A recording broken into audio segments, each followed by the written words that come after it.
How's it going, guys? Welcome back to the channel. We're going to be checking out Secrets of the Euro. So this was suggested to me in the Discord server. Links down below for that if you want to check it out.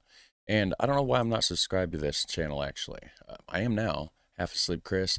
This is, I believe, actually the same channel that the reaction that I did recently about how U.S. passports are made, since we're going to the Netherlands next year.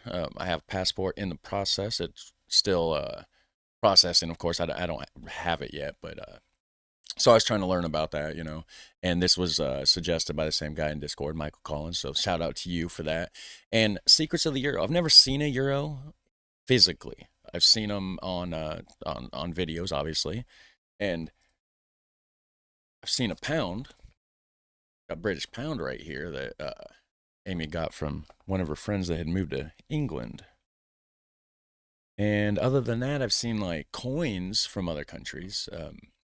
Sometimes we get like Canadian quarters and pennies and stuff here.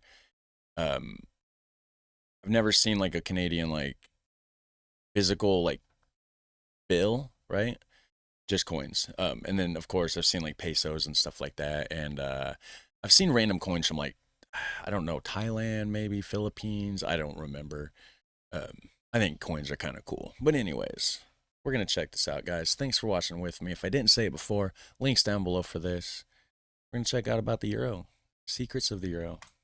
Prior to 2002, most European countries had their own independent currencies. Yeah. France had the French franc, Italy had the Italian lira, and Finland had the Finnish marker, to name just a few.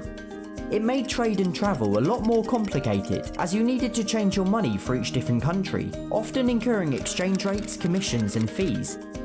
What's more, there was often vast disparity between the values of each currency. Whilst the Italian lira banknote stretched all the way up to 500,000, the highest denomination French franc was only 500. So if you were visiting one from the other, it would be very difficult to gauge how much you were actually spending. Wow, yeah. In practice, it was a nightmare. The case for a shared common currency was therefore an obvious one, and it was an idea that had been talked about and was being worked towards for decades. Without getting into the precise history, the euro as we know it was first introduced for non-cash transactions on New Year's Day 1999, and then the first banknotes and coins on New Year's Day 2002. I don't know if it's true or not, but someone said that the Dutch people, the Netherlands, are the ones that actually started the euro. Because in the Netherlands, they used to have the guilder before this. The only countries that did not adopt the currency were Denmark and the United Kingdom, although there are several other EU countries who don't yet meet the economic criteria, but will make the change once they do.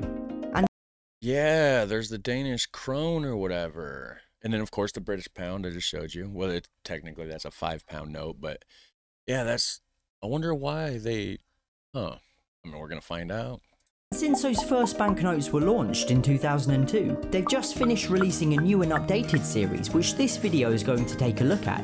Now, I'm not going to get into any of the pros and cons of the currency, or any of the economic arguments or considerations. Instead, I'm going to approach the euro purely as a banknote collector, as someone who likes shiny and colourful objects with a cool story, not as a critic of the currency itself. If you enjoy this video, please consider subscribing. Now normally I'd go through and talk about each banknote individually, but with the euro it makes much more sense to talk about them collectively. These new notes are known as the Europa series, and they are very much a series, with each denomination just a slight variant on the overall design. Like the previous series, it is interesting to me that they are all different sizes. And that's how the British pounds were as well. Because I remember Amy's friend that came over, he had some, right? And they're different sizes, which makes sense, I guess, in the sense that, like, you can feel it, you can tell, if you're blind or bad eyesight, right? But it's just weird because all of ours are the same size, and so they fit in the wallet, they all stack up together in the wallet. Here, it's like you'd have different sizes, some of them would get like lost down between, you would think, right? I don't know. It's weird to me. I'll have to get used to it, though, because I'll be using the euro next year. It's going to be interesting. I'm going to try to bring a few back. Probably not 200 or 100 or, probably maybe a 5, a small one, or a 10. Maybe one of each, 5 and a 10. The overall design. There's no ones anymore, is there? Is that what it is? Because I don't see a €1 there. I feel like I have heard that too. Was it mentioned in a comment or in a video? I can't remember. Like the previous series, the notes have retained their size, colour, and the theme of European architecture. The front of each denomination displays a window or doorway to represent openness and cooperation, whilst the reverse depicts a bridge, symbolising communication. The €5 sees a classical architecture style, the 10 Romanesque, the 20 Gothic, the 50 Renaissance, the 100 Baroque, and the 200 a 19th century iron and glass theme. The old 500 note had the theme of modern 20th century architecture, although has been discontinued and is slowly being removed from circulation. Importantly though, none of the specific door I mean, it makes sense. I mean, how often do you need a €500 banknote? doorways, windows or bridges shown are real. They're fictional designs, intended to represent each of the original members but without unfairly representing one more than the other. Fictional designs. So these aren't real bridges and real... Why would they have... I mean, I guess so that it's not like, showing specific countries more than others, right? Also like the previous series, the reverse of each note features a map of Europe, although this time including Malta and Cyprus, who have both since joined the Eurozone, as well as a tiny section right in the bottom left to show the Canary Islands and some of France's territories. But that's about it for the similarities. So what exactly has changed? Well, the denomination in the bottom left has been replaced by one in green colour changing ink, making it difficult to replicate.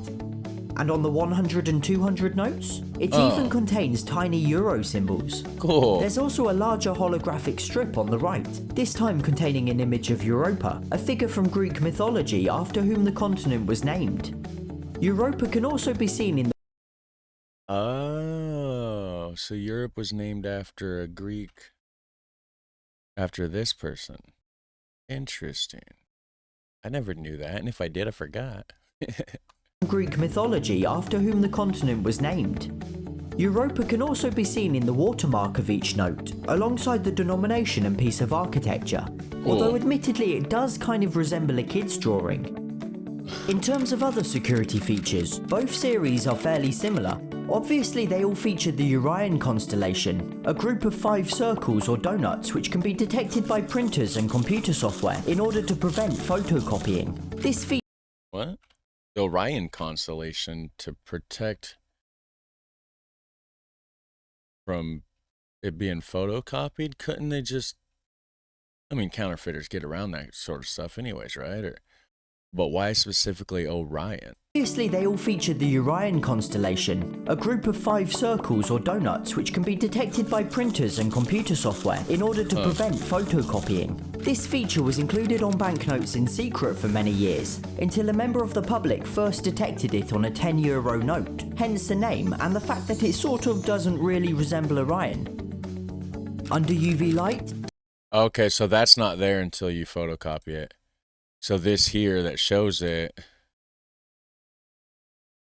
those aren't actually there? Is that what I'm getting at? Until you actually photocopy it, then they show up. I guess it's kind of cool, but why is it called Orion then if it doesn't actually resemble Orion, if it's just shaped like this? I don't know. Really resemble Orion. Under UV light, certain elements of the notes glow to indicate their authenticity, including the stars in the flag and the stars around the architecture, as well as certain sections of the reverse. Tiny glowing flecks are also visible, something they purposely add into the paper, again. Yeah, that's cool. It's like little lines. Yeah, it's cool. There's like luminescent lines in there. That is super cool. To show their authenticity. But the new notes have added another really cool security feature in the form of these short diagonal lines on the edges of each note. If you fold the notes round to form a circle, they perfectly line up, indicating that the note is likely genuine, as counterfeiters can have difficulty being so precise with their printing. And these notes have introduced a microprint too, seen in the stars in the middle of the note. If you look extremely closely, you'll see the word Euro repeating in 3 different alphabets.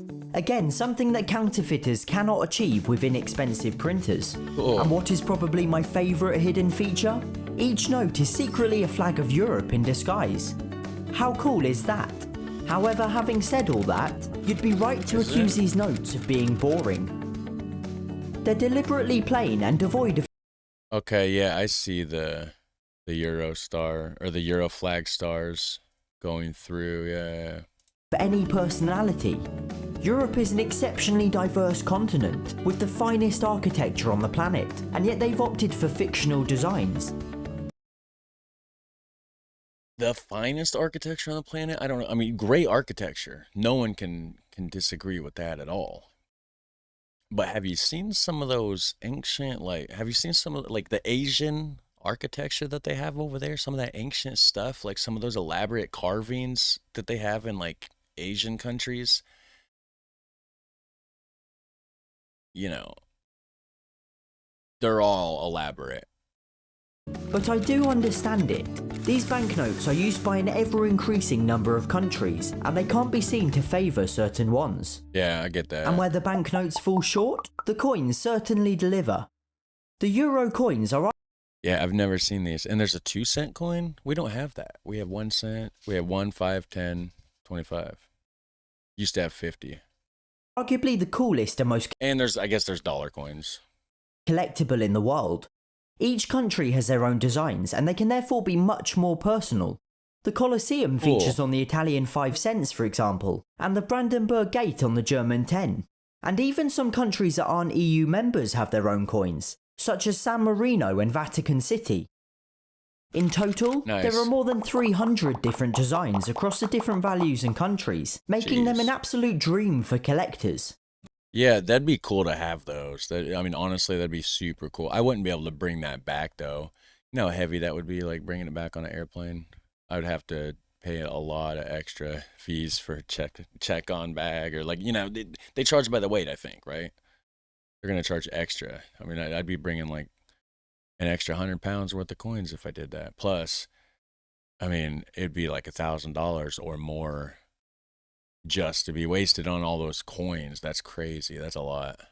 They most certainly... I can't afford that. But I may pick up a few of these 1 cent coins, some nickels, you know, the 5 cent ones, just a few random handfuls, and bring back for my collection or something. That'd be kind of cool. Make up for the lack of variation on the banknotes. But if that's still not enough, there are some euro banknotes that are decidedly more interesting. I don't know why they keep saying, like, boring and this and that. Have you seen the United States currency? It's all, like, greenish, brownish, boring, nothing. These at least have different cool designs and colors. They're different shapes. There's, like, cool holographic things in there. Like, ours are just, like, made out of, like, the same things our blue jeans, I think. They're made out of, like, cotton fabric. It's weird.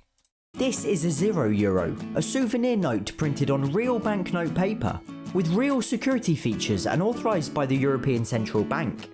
It has a watermark, glows under UV light, and feels and looks exactly as you'd expect a real euro to. And why would they have it? I mean, are they free? Because it says €0, but I guarantee they're not. They're going to charge you, or give it with something else. Maybe this is like a selling point.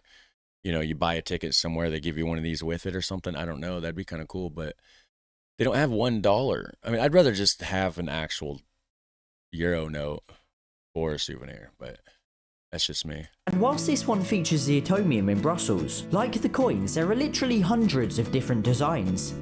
So whilst the euros themselves might be slightly dull, that's necessary.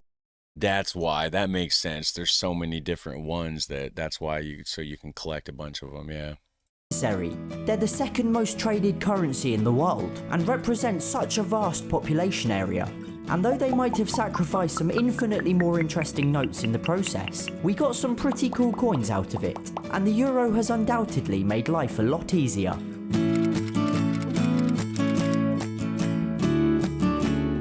Not for me. It's never affected me. But for you guys, life probably got way easier, right? That was a good video. That was awesome. So I basically said everything I had to say. There's not really much else to say except for thanks for watching with me, guys. Have a super fun, awesome day, and I'll catch you in the next one. Take care. Bye.